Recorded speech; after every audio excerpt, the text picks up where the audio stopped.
So this is a joint paper with Jennifer Noyes and June Paul. June is here.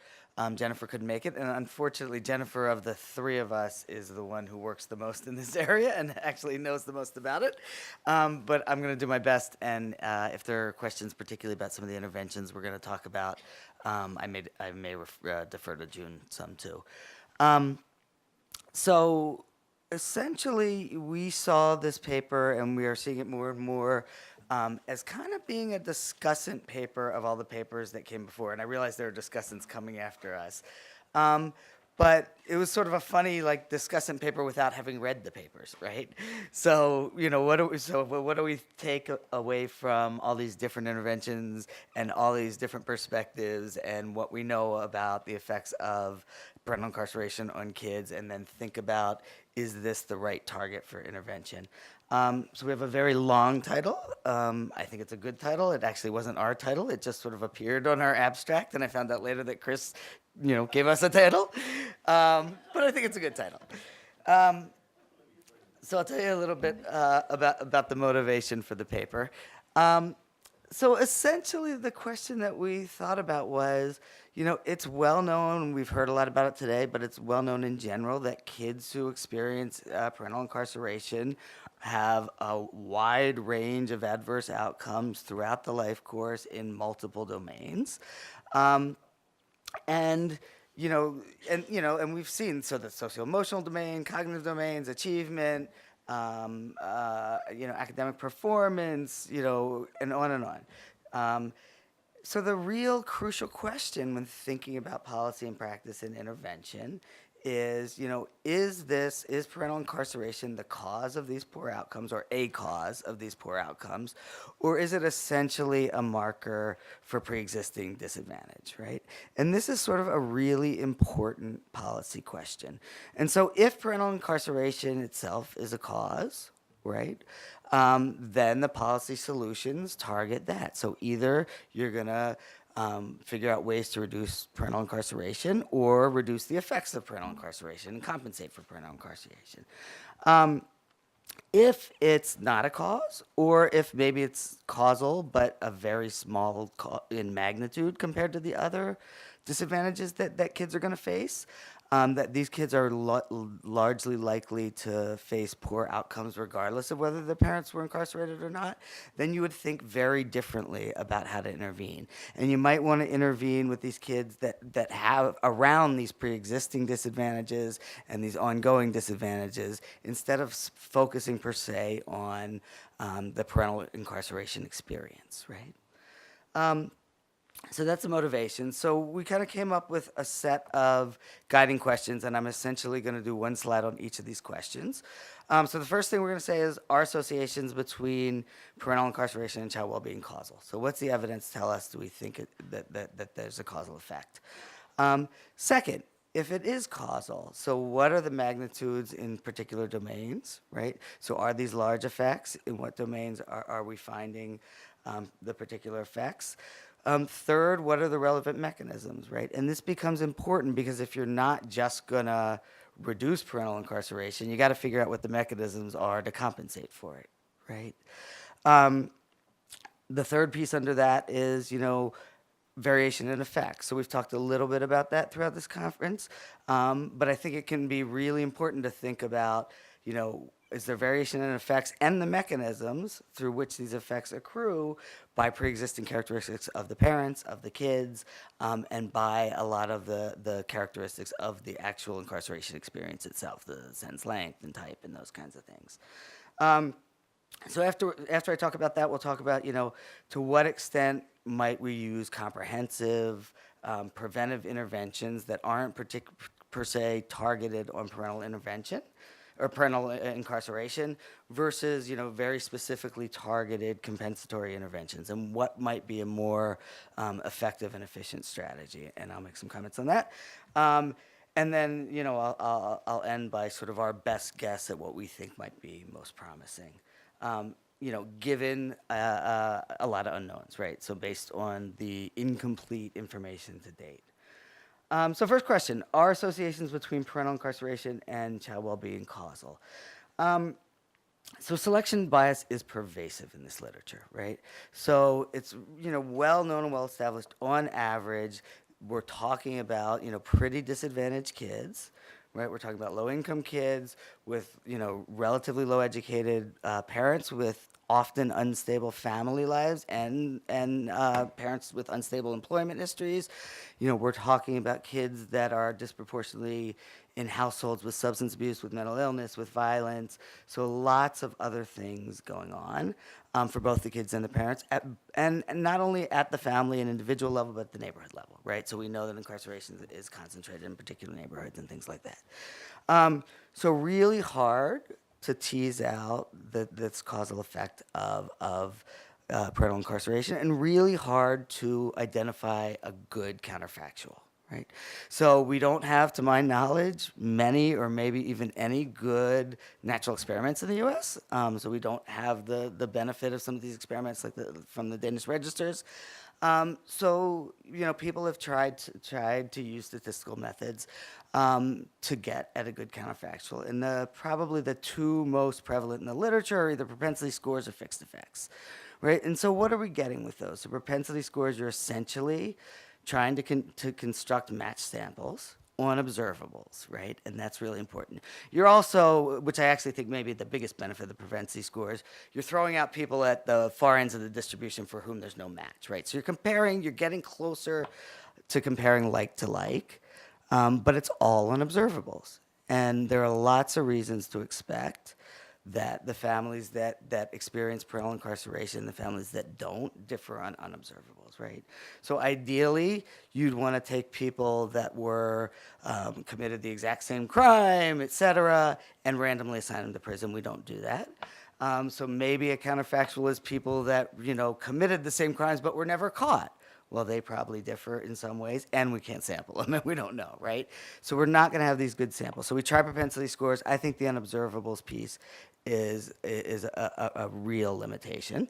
The second method is fixed effects, and essentially what you're going to do is follow the same kid or the same family over time, and the idea is, so compare their average developmental measure, their average behavior problems, their average achievements, skills, et cetera, test scores, while before their parents are in prison or during or after, right? So you see this, what's the change on average within child change on average across kids in these two different conditions. And I think there's two limitations of that. One, it does better, I would argue, than propensity scores, and you're dealing with constant unobservables, right? So things that don't change, that are constant for that kid. And so that's good in some ways. So if you didn't measure some inherent IQ or some inherent motivation or whatever, you're controlling for that. At the same time, lots of things change when a parent goes to prison, right? And so some of those might be mechanisms and maybe you don't want to control for them. But some of them might be things that are actually driving the difference and not the incarceration itself. So limited in that way. And the other thing that I think is limiting with the fixed effects, and you actually could solve this, but people haven't much, is it doesn't really give you much about a trajectory, right? It basically gives you this average effect. And what you'd kind of want to know is there an initial bump in behavior problems that fades out over time, right? Or does the adverse outcome start ramping up before the parent goes to prison? And you'd want to know a lot more about the trajectories too, rather than just the average. So that said, the best evidence to date does not explain away the full effect of parental incarceration on kids' outcomes in multiple domains, right? So I would say it's at least suggestive that this association may well be causal. But I'd also say that the results vary across domains. They vary in lots of ways. And there's some evidence that in particular cases, parental incarceration may actually be beneficial, right? And we've talked a little bit about that. Okay, so magnitudes then become important. So let's say that there is a causal effect. How big is it? Well, turns out it's really hard to get a handle on the overall effect sizes. So I tried looking at this literature, And they really, so the biggest effect sizes are probably about a third of a standard deviation or a little bit bigger than that, which is a really big effect size, after you're controlling for a whole bunch of things. It depends what you do. So if you have a fixed effects model and you put in income, so you're controlling for the change in income too, you get a bigger drop in the effect size. But maybe income, the change in income's the mechanism, so you're over controlling, so that's not the causal effect. So it's really hard to kind of get a handle on what's the causal effect. There's variation in the magnitude across studies, right? Partly because of different samples, different measures, different incarcerations experiences, different domains focused on. There's variation across developmental domains. So I would sort of summarize, my take is the largest effects seem to be concentrated in the social emotional domains. And I would say after controlling, for doing your best statistical adjustments you can, they're probably modest in size. And it's not very specific, but that's sort of where I'd land. My best guess is that the added effect of parental incarceration compared to all the other adverse experiences and adverse conditions these kids faced is relatively limited in magnitude. So that added, that additional piece, though it may well be causal. Okay, so relevant mechanisms, and we've talked about some of this today, so already. The one thing that I actually think we've spent the least time on that's really important is income, right? Income and jobs before, during, during for the people that aren't incarcerated, and after incarceration, right? Loss of income, right? So if a family loses earnings, loses child support, the evidence is becoming more and more clear that money matters for kids, right? In lots of ways. So some of that loss may be relatively small in magnitude to begin with. So a decent amount of these kids weren't living with their dad. Their dad was paying limited child support if it was a parental incarceration. And they may not be losing a lot of money in that sense. And in some cases, increased benefit eligibility may play a role. So if you're going to lose a breadwinner to incarceration, the rest of the family may then become eligible for SNAP or from some other things. But nonetheless, right? And then when the prior incarcerated parent, if they re-enter the home, right? Or even if they don't, after release, job prospects are lousy, right? Their child support obligations either start ticking right away with not necessarily means to pay, and you accrue arrears. There are now, we're experimenting throughout the country with some arrears forgiveness programs and limitation programs. But in general, historically, you're in prison, you're just keep cranking up your child support bill. And we actually know that having a high level of arrears is associated with less payment, right? So they see, I'm never going to pay this bill, I might as well not.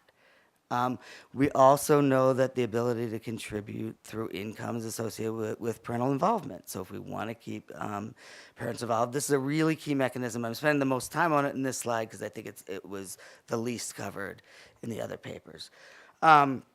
We've talked a lot about the parental removal and absence from the home and the related trauma and stress.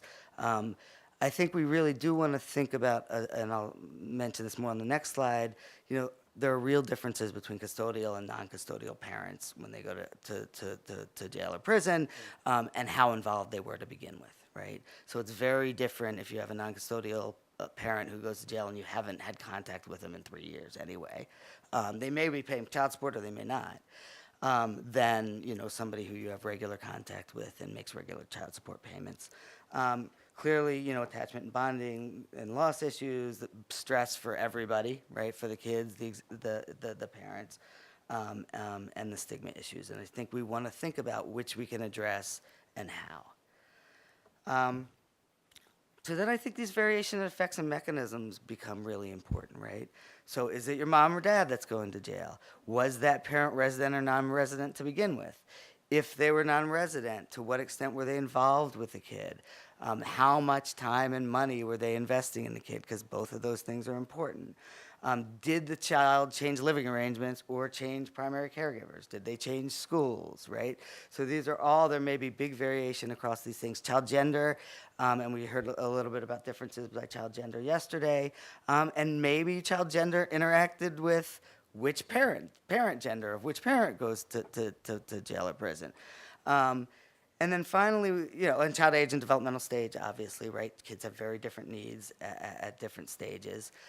So missing a parent at different ages could be have play out in different ways and be more or less salient. And lastly, we've talked a little bit about, but not that much, is it jail or prison? So we're often getting this average effect in many of these studies across everybody who's ever been incarcerated or ever been incarcerated in the last year. And there's a huge number of them that were incarcerated for a day or two or a couple days in jail, which actually may downwardly bias the actual effect of parental incarceration. And then sentence length, distance from home, all these things may matter. And it's really hard to think about them and model them in studies.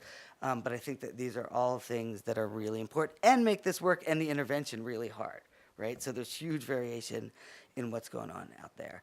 The other things that I think we want to pay attention to is what domains are being affected and how. And then this timing question. So I think it would be really important to figure out, before, during, and after, when are adverse effects sort of ramping up? Are there fade outs? Are they persistent? And sort of how do they affect trajectories? Okay, so the interventions piece. So I'm not going to go piece by piece through the different kinds of interventions. I'm going to say a couple things just sort of more generally about the comprehensive prevention interventions, and then I'll talk a little bit about the targeted. So one of the things that I really think may be most crucial, and we think about it just for sort of economic well-being, but I think honestly for child and family well-being is jobs, right? And is getting parents who come out of prison access to jobs and access to income. And I think one of the things that, I think if we want to do families a huge service, work on getting benefit eligibility for a lot of public programs restored, even if you have felony convictions. Because what happens is, so we can particularly think about dads or, non-custodial parents. You come out of prison, you got to go live with somebody. They don't have a lot of money. They want you to contribute.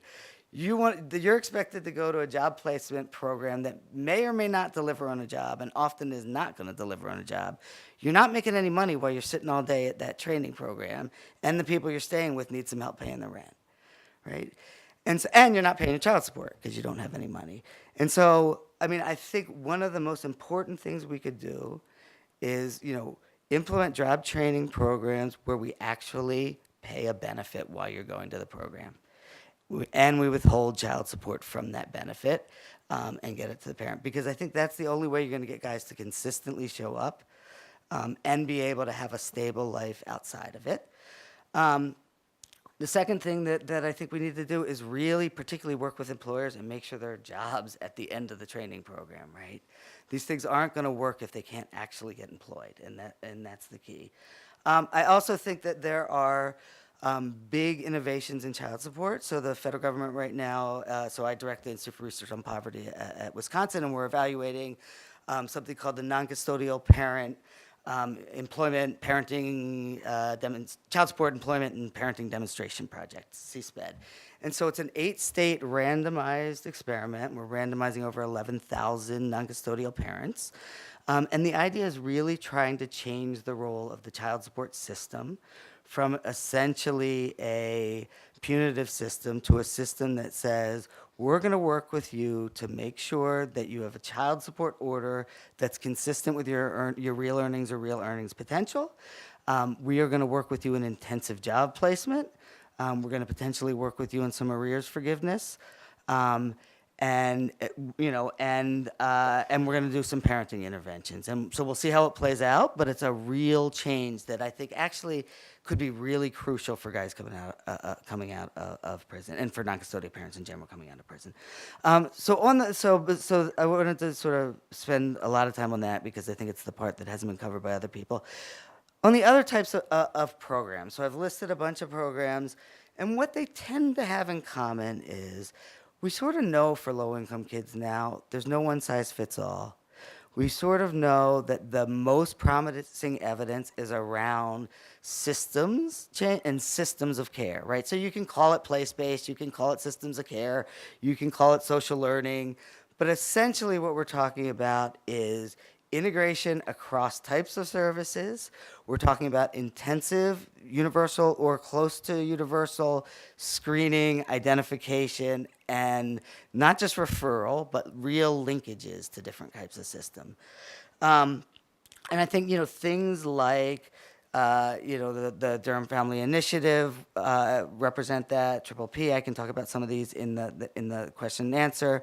There are a bunch of different federal initiatives right now that are being evaluated that are somewhat like that. So from Project Launch, the Early Childhood Comprehensive Systems programs, and what they really have in common is, this idea of start with a screening, an assessment, a light touch. Many families aren't going to need really intensive, but there's the possibility of a relatively smooth transition into more and more intensive services, whether that be home visiting, domestic violence, substance abuse, et cetera. And I think that, the two-generation stuff is hot. Most of these really do represent two-generation, too. I mean, essentially what you're doing is working with the parents to try to improve their job stability, their economic stability, while also improving their parenting and working with the kids around healthy development. The downside to those kinds of programs is they're really expensive up front and they're really hard to implement. So Durham Family Initiative, which was sort of my pet favorite program, essentially largely became just a home visiting program. So the big umbrella, the big system of care doesn't exist the way it once did. So it was, do a prenatal assessment of all births and then go and control. And so now it's largely a home visiting program and not the whole picture. Triple P is still this whole sort of system, right? It's less intensive, but I think it has a lot of promise. The place-based initiatives quickly, so they're interesting. Again, they're hard. So moving to opportunity, first round of evaluations, almost no effects, right? And then you see Chetty et al.'s reevaluations, really big effects on earnings and income, right? Neighborhoods matter, right? And you can look at it in many different ways, whether you want to give families and kids the opportunity to move from neighborhoods, or things like Harlem Children's Zone, which again, really expensive, hard to pull off. In that case, you have a super charismatic leader. Federal government's got the Promise Zones or Promise Neighborhoods initiative, and hopefully we'll get good results. We're waiting for them. But I think these are hard to pull off, but with some promise. The thing that I think is really nice about these is you don't have to have an either or with the targeted, right? So if you have a really good system of care, you're serving the kids who are likely to have incarcerated parents, whether or not their parents are incarcerated. If a parent does become incarcerated, you can do an add-on, right? And a small add-on, instead of sort of waiting and then targeting those kids specifically. The other thing is, you guys know a lot more about these programs, the targeted and compensatory programs, but mostly what I've heard is not a lot of evidence, and where there is evidence, mostly mixed evidence. Particularly around the wraparound services, the services to improve contact, although those might be somewhat more promising, and reentry programs. I also think there's a lot of variation. So these are sort of buckets of interventions rather than specific interventions. And then lastly, the mentoring program. So in general, with disadvantaged kids, they seem to work pretty well. Less so, and I was talking to Rebecca about this, with kids of incarcerated parents. So maybe not so promising. So what would I do? So what would I say is most promising? I think you know what I'm going to say. So you don't want to just think about the during and after incarceration. So I think we want to think about this period before, during, and after, which is somewhat unknown because we don't know which kids for certain are going to have incarcerated parents. So I think we want to think about, this myriad of risks that are associated and may even be a package with parental incarceration. I think we want to think about these more comprehensive strategies that are going to target health, developmental problems, maltreatment, and all of these things at once. and think of parental incarceration as one specific characteristic or one specific factor in this package of needs that needs to be addressed. And I think that these programs, they offer this opportunity for additional screening and to already be in contact with the kids who may well face parental incarceration, and then we have the opportunity to further intervene if it occurs. Much more expensive, difficult to implement, but I would argue it's probably more effective and more efficient. So, thanks.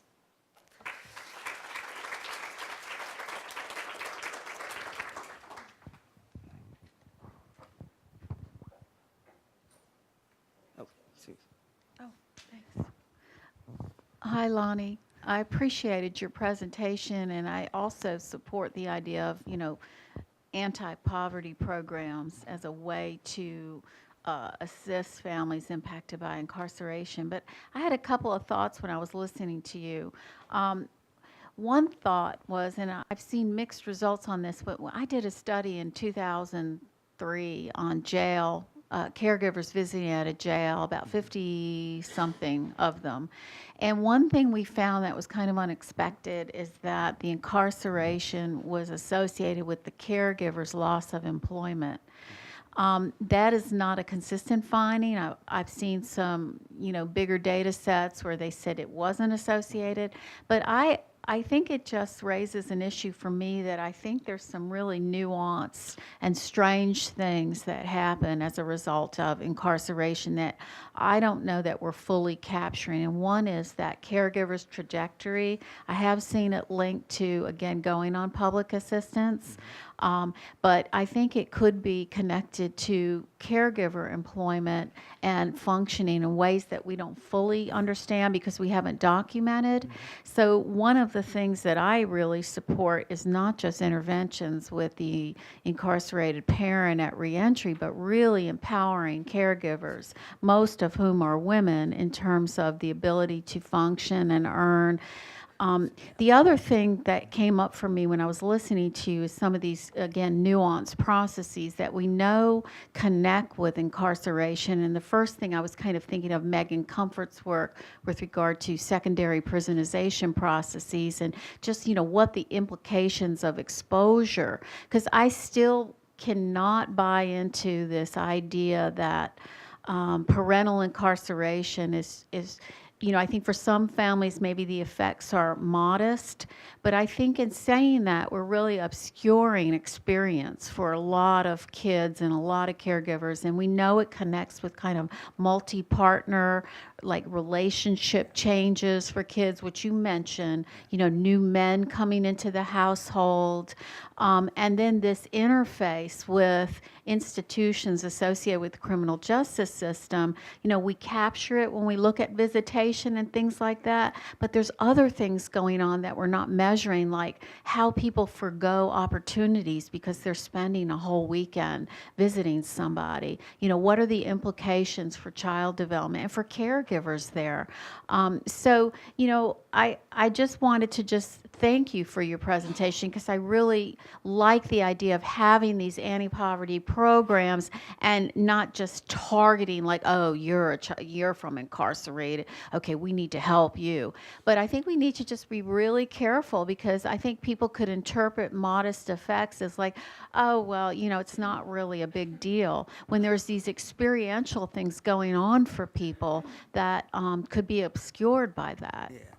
So I agree with both your points on it. So on the first one, so I don't know the literature well enough to know, what the documented effects on the caregiver jobs. So I do know that, when a parent's incarcerated, whether or not he was resident, the kid's family is much more likely to go on public benefits. So whether it's SNAP or TANF or to receive Medicaid. So that suggests a drop in earnings or income, which may or may not be part of the father's or the removed parent.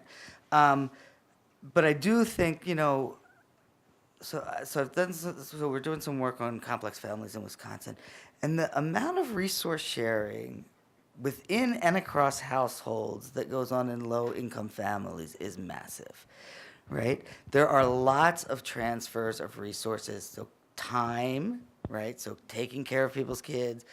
Food, there are huge transfers of food. So we did this really focused thing on, figure out everybody who's eating a meal, giving you $1 for food, taking your kids for food, and vice versa, everybody.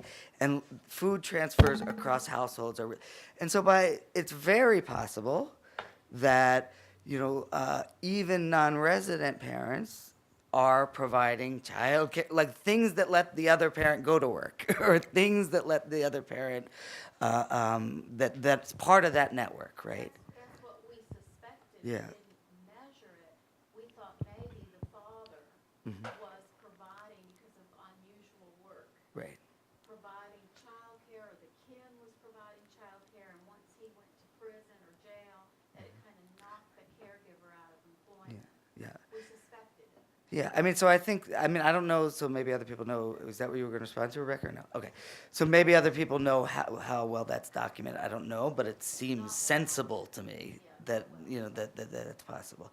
And so to your second point, so I agree. I think, so much of the problem here are things that aren't measured and things that may not even be measurable, and huge heterogeneity across families and across kids. And I do think, it may be so it may be causal. A modest effect to me is substantial, right? But I also think that it's so I see so many parallels. I do a lot of work on child abuse and neglect between the incarceration and child maltreatment, right? And so you can wait till a kid shows up at CPS and then intervene, or you can think about intervening earlier. And so I just think we get a bigger bang for our buck by intervening earlier. I'm not saying we shouldn't intervene once kids have parents, and I certainly think if the parents are safe, we should try to keep kids and parents connected, and we should make it easier for them to have contact and those kinds of things. My take is just that the majority of the adverse developmental effects for the kids are likely to accrue on average anyway. Yeah. I greatly appreciate your focus on jobs, and it is something that had not come up enough over the last day or so. And one is just sort of some very simple reflection, which is we should speak more and more about a real reality. And that reality is that for returning parents, I mean, they experience a great economic depression. And I don't think that we really put it in that light, right? Yeah.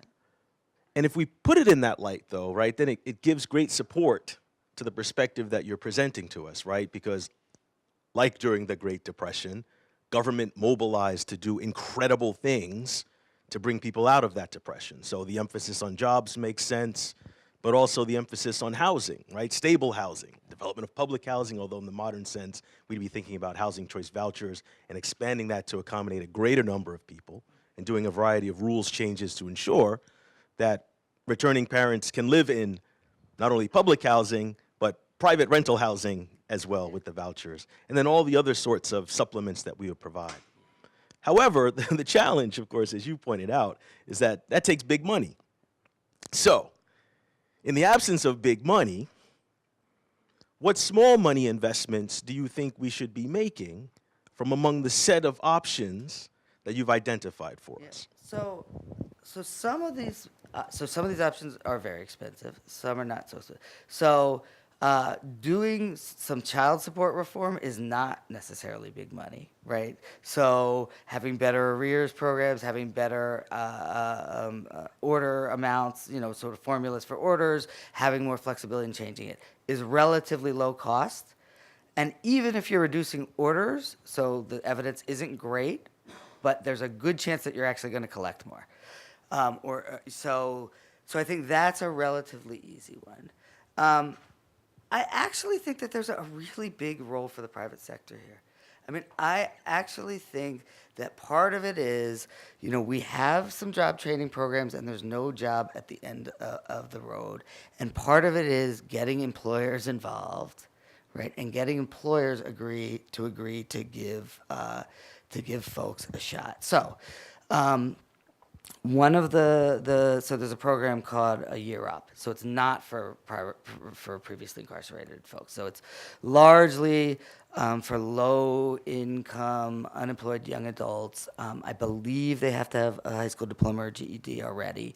It was started by a corporate CEO. And essentially, he's got all of these Fortune 500 companies to sign on, and there is a job for you at the end. So it starts out with a training program, and then it's a 6 months paid internship, and then there's a job at the end, and that's been extremely successful.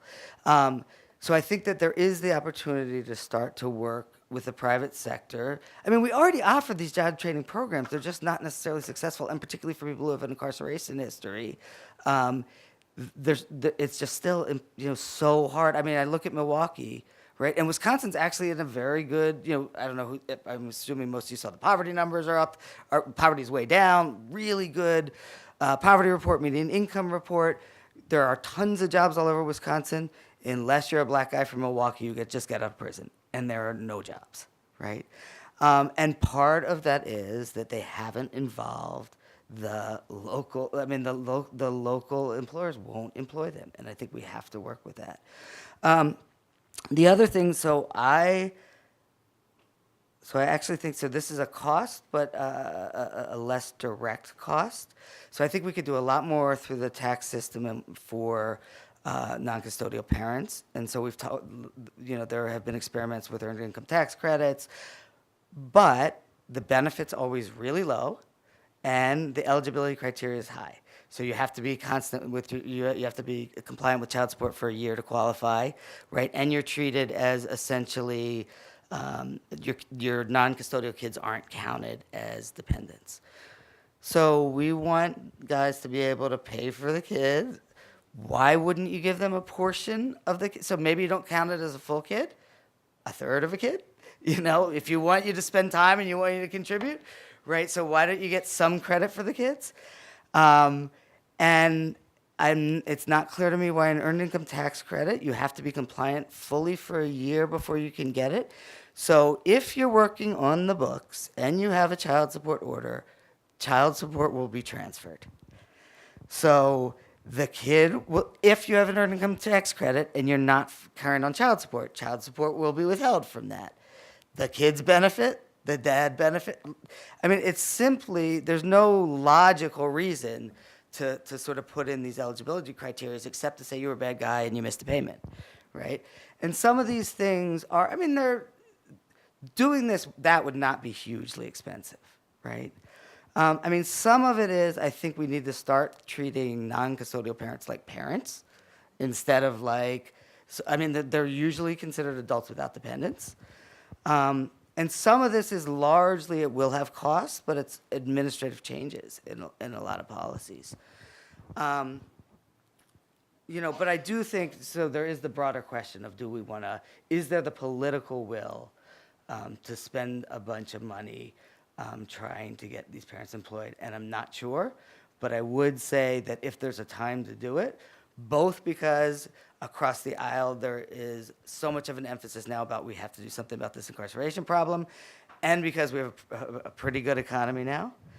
And I think that there are creative ways we could use the TANF system to do a lot more for non-custodial parents than we do. We basically use it for custodial parents, right? I think there are existing mechanisms. There would be costs, but I do think that there are ways that we could start working on this. Sorry, I'm a little long-winded on these answers. I'll try to be briefer. So the issue, well, first, let me just say I really appreciate the talk and pushing us to think about how do we move upstream. I think it's incredibly valuable. One of the things that it raised for me in thinking about both the intervention side and sort of the unintended punishment or some of the intended punishment that comes with this, whether it be limited access to jobs afterwards or limited access to housing. One of the things that came up for me was Medicaid, and the fact that this is another huge policy barrier for these families because of the federal inmate exclusion, individuals who are incarcerated can't be covered on Medicaid. There's a lot of barriers to this when you think about then reentry, but also barriers when I saw your proposed potential interventions on the inside to then reimbursement for those types of interventions. So triple P would be great. Intensive home visiting would be great. What's the sustainable billing model for this population of individuals who we have good reason to suggest would benefit from these evidence-based interventions, but can't tap into the existing funding streams that we use in the community for these very same families? So I struggle with sort of the layers of bureaucratic policy barriers that inhibit these families from being successful while inside and out. Yeah. So I don't have a good answer. I think you're exactly right. I think, so some of these, remember, we can separate the kid from the parent. So some of these programs, the kid's going to be eligible for Medicaid and is going to be able to draw down reimbursement, even if one or both of the parents can't, right? So some of these programs, some of this may well be able to get paid for. But I actually think we've done a huge disservice to families by not allowing people with felony records or criminal convictions to qualify for benefits. I mean, if we want to avoid recidivism, people have to have some economic stability, right? And if we really want to give people a platform to stay out of prison, to improve their life, to be involved with their kids, to pay for their kids, then we should say, if you do the right thing, whatever, then we are also going to offer these benefits. So I think there needs to be more reciprocity in that way. We have room for one more question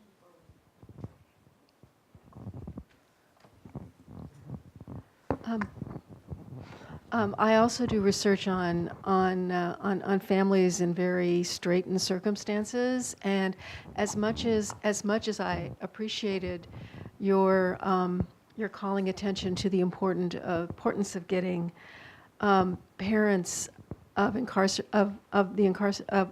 those who are incarcerated into the labor market, I just wanted to caution that what we've learned here in upstate New York is how really very limited job prospects and the types of jobs are. I mean, we're finding the context we're studying is how poor mothers feed their children. Mm-hmm.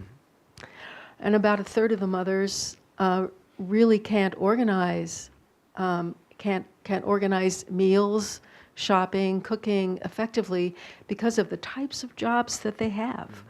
Not because they're not working, it's the types of jobs that they have. So I actually think the basic reform is in a way becoming much broader than we used to think it is.